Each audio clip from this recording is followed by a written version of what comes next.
Certaines personnes disent que l'immigration de masse aux États-Unis peut aider à réduire la pauvreté dans le monde. Est-ce que c'est vrai? Eh bien non. Je vais vous montrer pourquoi. Ce bonbon représente le million d'immigrants légaux que les États-Unis ont accueillis chaque année en moyenne depuis 1990. Voyons qui dans le monde mérite notre compassion humanitaire. La Banque mondiale a un critère d'extrême pauvreté dans le monde. Il faut gagner moins de 2 dollars par jour. Combien de gens gagnent moins de 2 dollars par jour? Commençons par l'Afrique. Juste en Afrique, il y a 650 millions de personnes qui gagnent moins de 2 dollars par jour. 650 millions. Et en Inde, 890 millions de gens extrêmement pauvres en plus. En Chine, 480 millions de personnes en plus qui gagnent moins de 2 dollars par jour. Et malheureusement, la Banque mondiale nous dit qu'il y a encore dans le reste de l'Asie 810 millions de gens qui gagnent moins de 2 dollars par jour.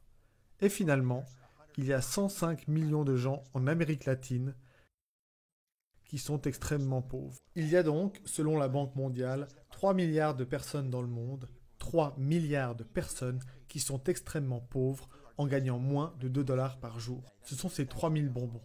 Et chaque année, nous en accueillons 1 million en prétendant que nous aurions fait progresser la situation humanitaire. Évidemment, nos immigrants ne viennent même pas de ces populations extrêmement pauvres. Ces gens sont juste trop pauvres, trop malades, trop loin de tout pour arriver jusqu'ici en tant qu'immigrants. Nos immigrants font partie de la frange la mieux lotie des pauvres de ce monde. Le Mexique représente bien dans nos esprits les immigrants qu'on accueille ici, parce qu'ils sont nombreux à venir du Mexique et parce que le Mexique est pauvre. Combien de gens dans le monde vivent dans des pays dont le revenu moyen est plus bas que celui du Mexique? La Banque mondiale nous dit que la réponse, c'est ces 3 milliards plus 2,6 milliards de personnes supplémentaires. 5,6 milliards de gens dans le monde vivent dans des pays dont le revenu moyen est inférieur à celui du Mexique. Ça fait 5600 bonbons. Et que nous racontent nos dirigeants? Ils nous racontent que quand nous accueillons ce million d'immigrants, nous luttons d'une manière ou d'une autre contre la pauvreté dans le monde. Et nous devons le faire sans tenir compte des effets sur nos chômeurs, nos travailleurs précaires et tous les gens les plus vulnérables de notre société, sans tenir compte des effets sur nos ressources naturelles. Et même si on suivait les propositions les plus extrêmes de Washington, à savoir de doubler notre immigration à 2 millions par an, ce qui submergerait complètement nos infrastructures physiques, naturelles et sociales, nous ne pourrions pas changer les choses. Et nous pourrions même nuire à ces peuples pauvres dans le monde, parce que le million que nous accueillons, ce sont les personnes parmi les plus énergétiques, souvent les mieux éduquées et certainement les plus insatisfaites. Des personnes qui, si elles n'émigraient pas, pourraient être les moteurs du changement de leur pays et améliorer le destin de leur peuple. Les vrais héros dans la cause humanitaire mondiale, ce sont les gens qui auraient les moyens d'immigrer, mais qui préfèrent rester dans leur pays pour utiliser leurs talents et aider leurs compatriotes.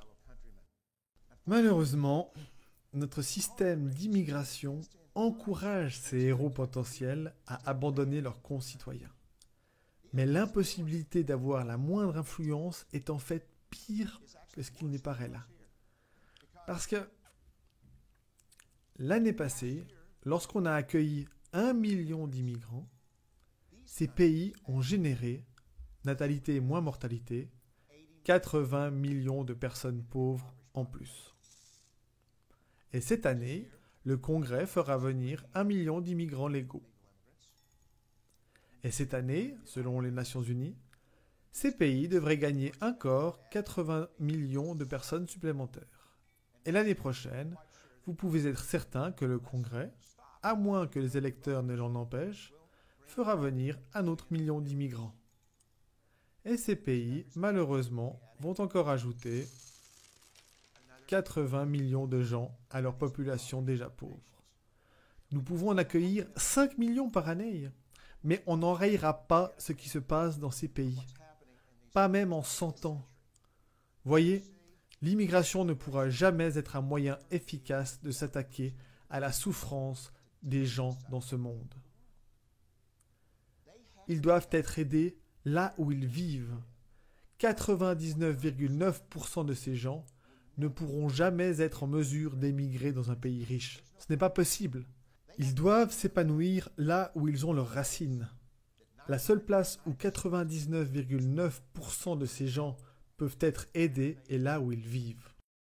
Aidons-les là-bas.